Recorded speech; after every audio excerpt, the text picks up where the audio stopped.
long it took for that to happen. You know, how long does it take for Spanish language to get in things? So yeah, I'm going to direct that to all the three of you. Yeah, I'll answer. I was thinking as I'm watching the movie, it's so interesting, you know, just in general, captions on TV, you know, you see the words popping up. It's word for word, it's pretty bland, but seeing it incorporated or seeing the different sounds that are present in the scene, as opposed to just word, word, word, it's really feeling a lot more inclusive, and it's kind of refreshing to see that, the sounds, that additional ambience that's kind of occurring in the scene. It's really important to include things like that. All hearing people are getting that by default, you know. And this is Heather, I wanted to add, yes, so the opening of the movie, from the moment the captions came up, I knew it was a dog. And I knew if I put my hearing aids on, I would hear a dog in the scene and everything else, right? Which, having that, just a little, the little delay in the captions, and then it does eventually appear with the background noises and everything there. I thought that was really impactful. You never see that. Yeah, that's a really new thing to see. I've heard, you know, other folks talking about sometimes the captions will explain what is happening auditorily, but that's my first time actually seeing it when I'm watching something as a consumer, and that was great. Pause for just a second, sorry. So, Okay, to be more understandable to the general.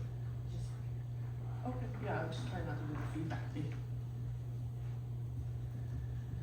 Yeah, it's amazing how much is lost for the hearing. My husband is hard of hearing and he misses so much. And it's, I don't know if it's a generational thing with him, but he swears we're doing it on purpose. You know, I'm talking slang and he don't know what's going on. Let me get around my family, he has no idea what we're talking about. So we try to slow it down for him.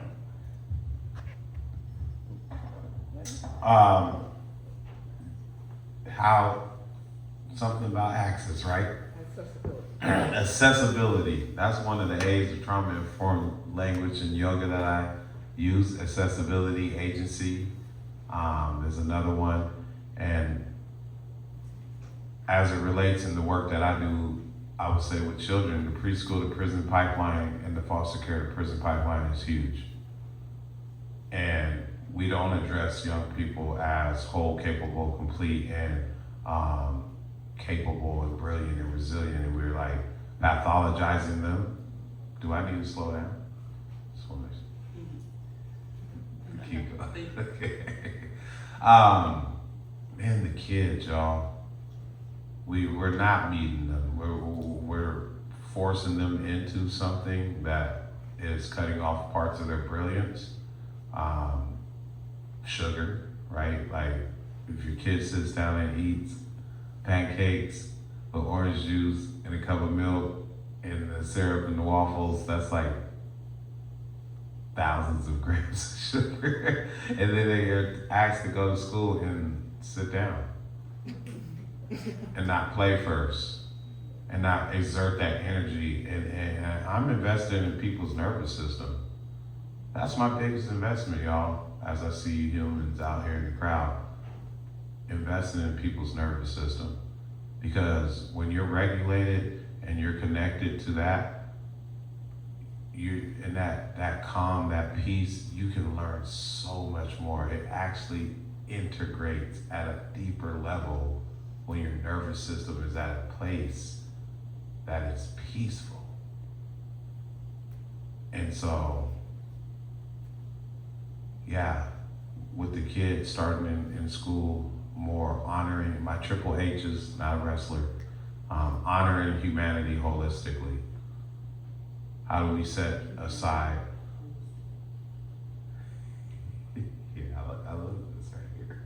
consciousness in sign language. How do we honor the children's humanity holistically and ask, have you ate? Did you sleep last night? What does it look like? Like there was a part in the movie where Marley didn't know that was abuse. Desensitized to normalcy, right? Like, oh, I thought this was just a relationship and we was going through some stuff. Totally. So what about when a child like has only seen abuse in the home and wakes up and goes to school and we can't hold that space, even curiously explore what that looks like? I'm complete. Yeah, I was getting ready to break out the yoga mat now because I'm ready for a meditation. That was nice. I'm thinking that. I was hoping to add on to that in a bit. Oh, sorry. Go ahead. You were discussing how children, sort of behaving and then just going to school and having to, stick through and just do whatever they're told to do. Even abuse in front of children as they are growing up starts the cycle, if it hasn't already. Maybe it doesn't show up in bruises on the child or red marks on their skin. Maybe it shows up in different ways in their, in the discipline or these other ways. I was abused growing up, and as I became a mother, I'm realizing all of these different challenges, and it was a challenging experience that I had to go through to end the cycle and not let it continue after me. That kind of leads us into the next question. Sorry, could you interpreters pause for just a sec?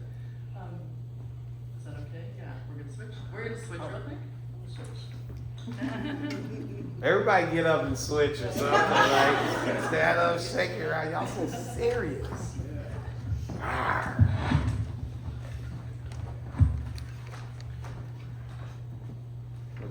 Thank you.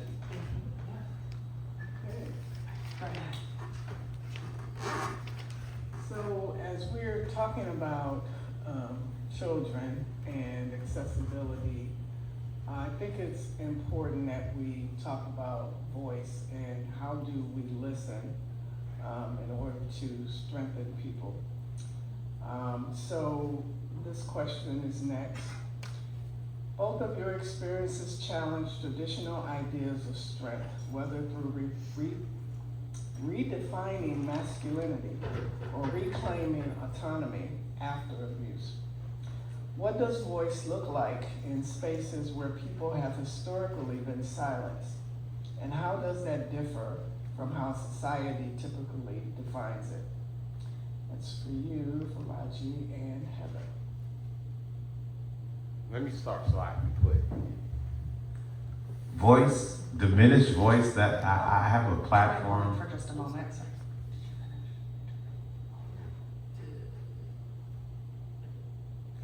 Okay. Read the question again. I can read it again. Yeah, sure. Thank you. Okay. Yeah. What does voice look like in spaces where people have historically been silenced? And how does that differ from how society typically defines it?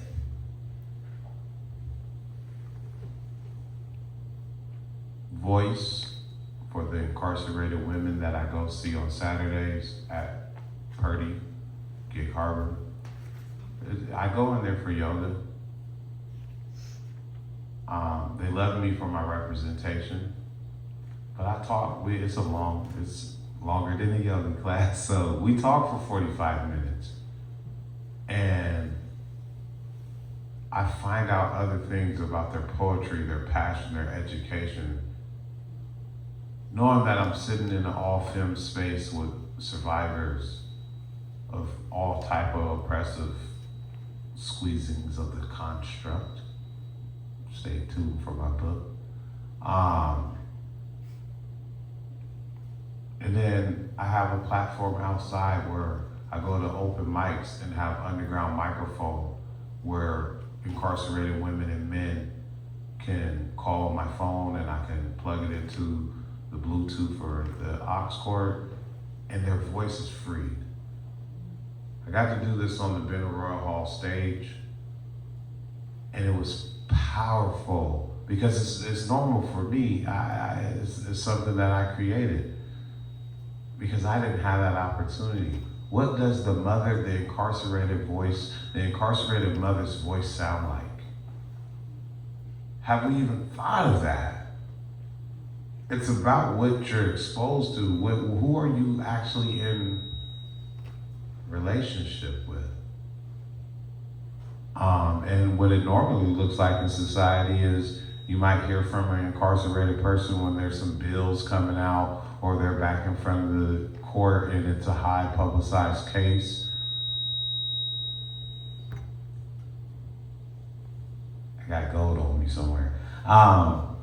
And all that's talked about is the criminalization and the victimization of that person. Their motherhood, their fatherhood, none of that gets shown. None of that is addressed. And their voice has been silent, and that's the call and mission of the underground microphone is to the abolition of censorship of the incarcerated voice. The title of the project, the underground. The underground microphone is the title of the project, and it's like representation of the Underground Railroad. And I'm just a porter now that I'm free. I'm someone that can get safe passage of that voice to community.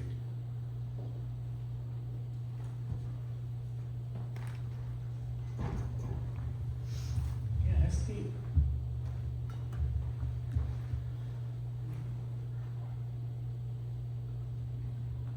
Okay, Not gonna find it online. Heather, would you like to? I was just wondering if I would be able to Google that. Oh, nope, not online, sorry. Was it safe? It's not safe. I mean, it's an important part that y'all are talking. It's not safe. The system doesn't want me taking a phone call and having people's voice in community. So like the Underground Railroad was say, hey, you can come over here and there's safe passage up north. It's not safe. DOC will try to shut that down, and then may take my access to going into prison and teaching yoga.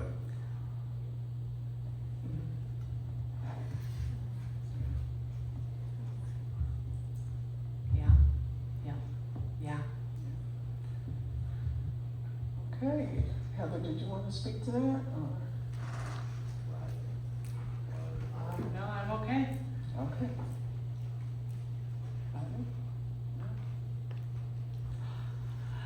No, nothing to add to that part. Okay, all right, cycles of silence and intervention points. This event is explicitly about breaking cycles of silence. From your perspective, where are the most effective intervention points?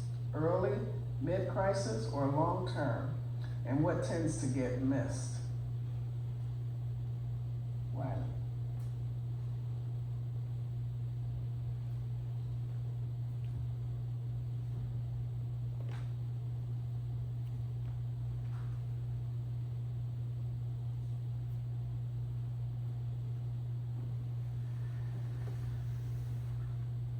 So this is Riley. So I think for me, it's the early intervention prevention, starting right away, starting as early as possible. Because that makes the biggest impact. You're able to start learning and realize your confidence and being able to, work through the barriers that are to come. We're often overlooked. In the deaf community, accessibility, materials,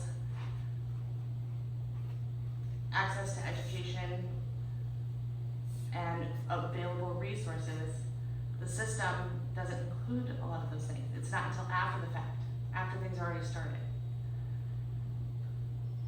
And it's, why didn't we start from the very beginning, having all of these things?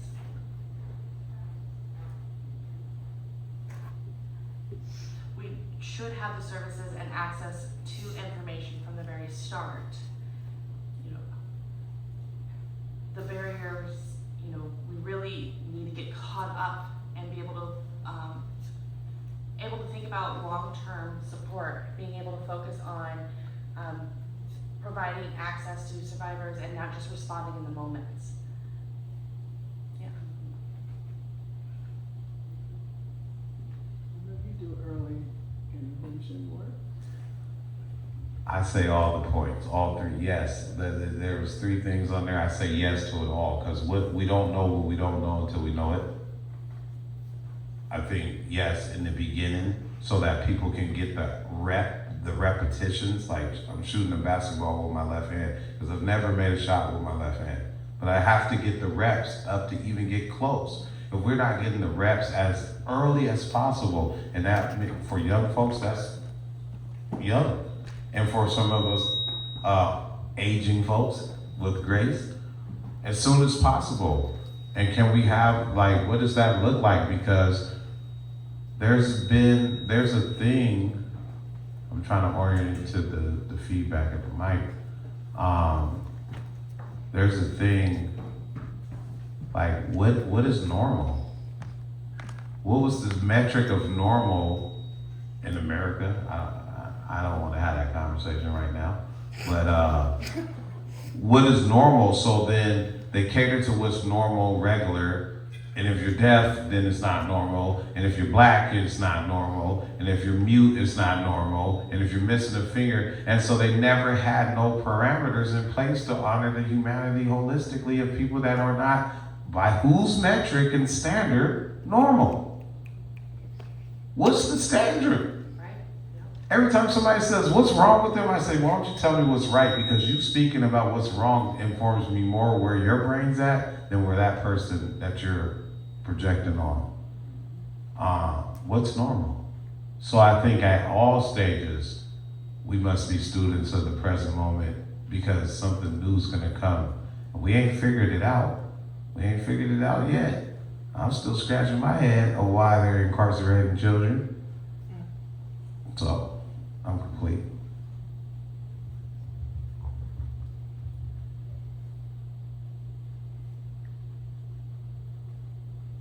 No?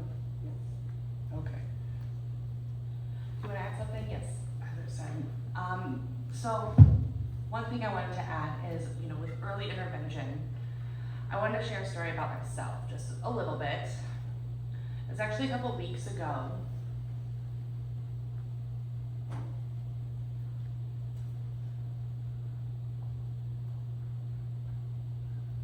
And so, yeah, it's related to early intervention.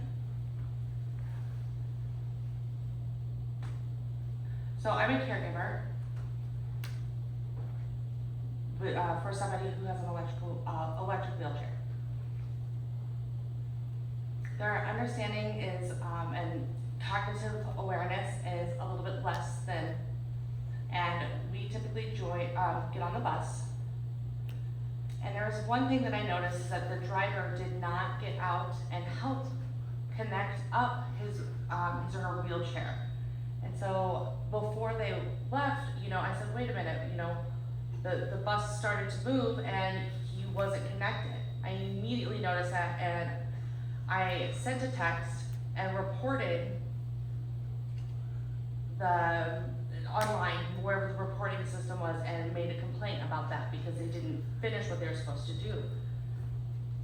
So after we got to where we were going, we disconnected. I went and I asked, why didn't you help make sure that was connected? And they said, oh, it's not my thing.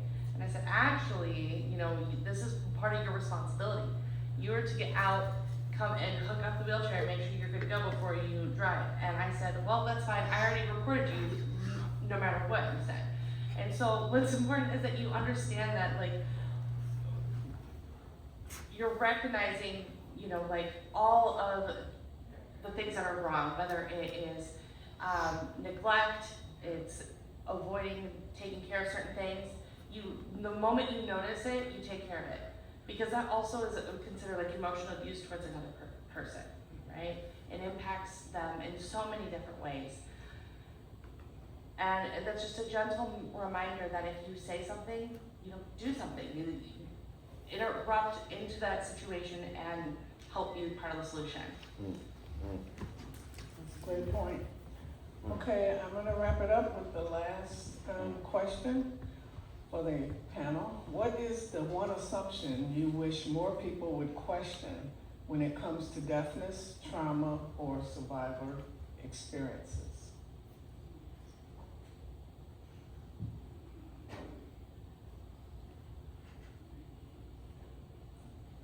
Okay, we'll start with Heather.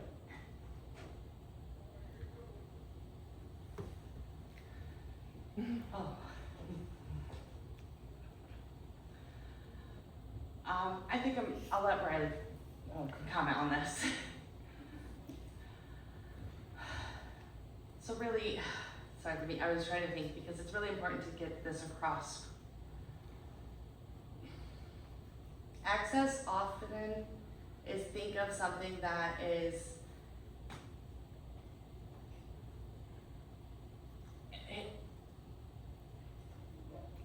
already handled, that it's taken care of, but it's not. It's something that continuously is still an issue there within our systems that, for example, you know, we're setting something up and it fails. But you don't understand how much fight went on behind the scenes or how much, you know, we have to fight and we're still fighting. And so we have to change and see that accessibility is still a fight that we are going to need to continue to fight, and we haven't really gotten there yet. The system is still has not changed. And access is so important, especially for the deaf community, as you saw here with the movie, you know, the captioning, all of the different features of that. To be 100% accessible to everything, that would be the dream. But, And Heather said, I'd like to add to that. You are right, but also related with the legal system. Whether it's a lawyer, an advocate, the police, or you know, a person of authority, whoever is in authority, they need to be more educated about the deaf community and deaf culture. That is something that we can provide access to, and so they know what access we need and the resources that they have to provide those access, rather than like, we'll get to it, oh, you don't need that. No, we have to educate them that, you know, all deaf, disabled, people of color, all of us have the right to access and equity.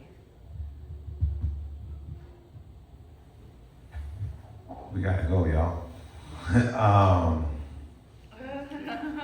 We're getting kicked out. I kind of felt the heaviness of that question, and 100% that would be the dream, as my sibling Heather said.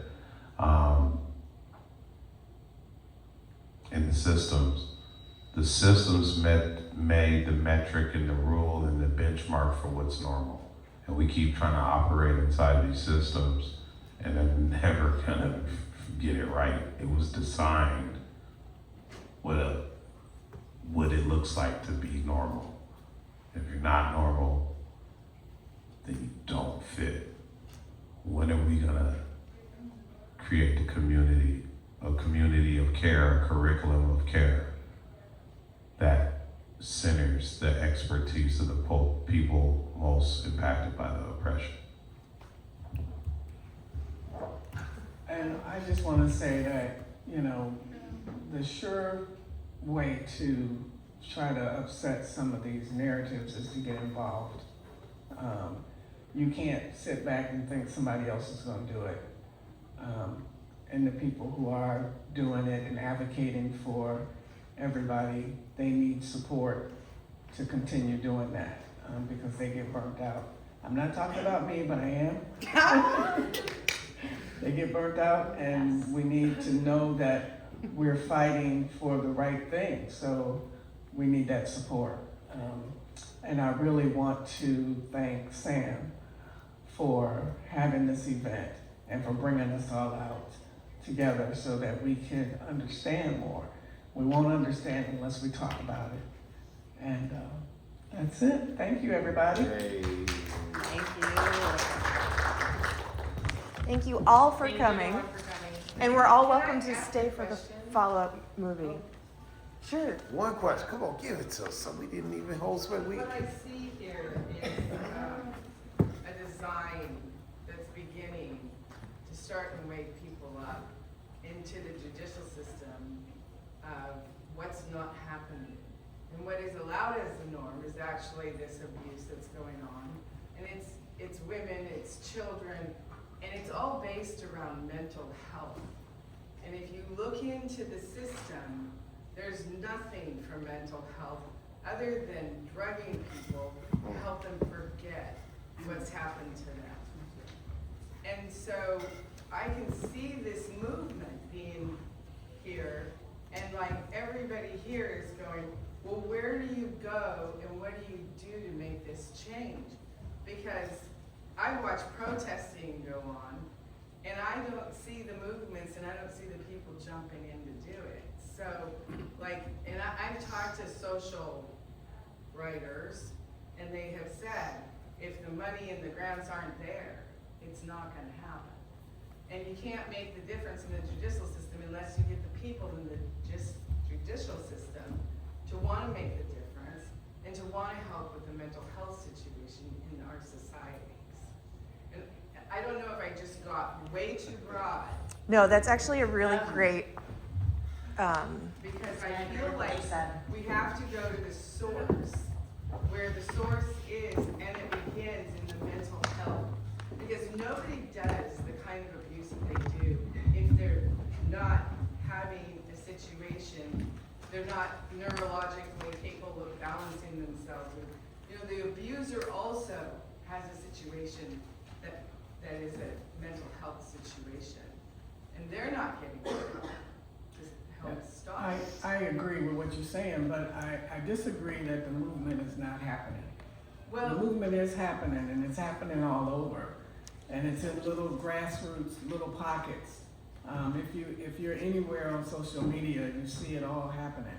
We're meeting, we're protesting, we're advocating, we're doing things. And then we're trying to place good people in places that can change policy, because that's where it needs to happen. You know, we may not be able to change people's hearts and minds, but we can change policy okay. that will help fight for all of our rights and get the people out who are biased. That's a nice way to say it. Okay, so are there places where you can get that information? yeah, showing up at city council, coming to events like this. Everybody's participating in that. Sharing honestly about your experience and the barriers of your own. And our event in October is actually going to use Buckle Style, supporting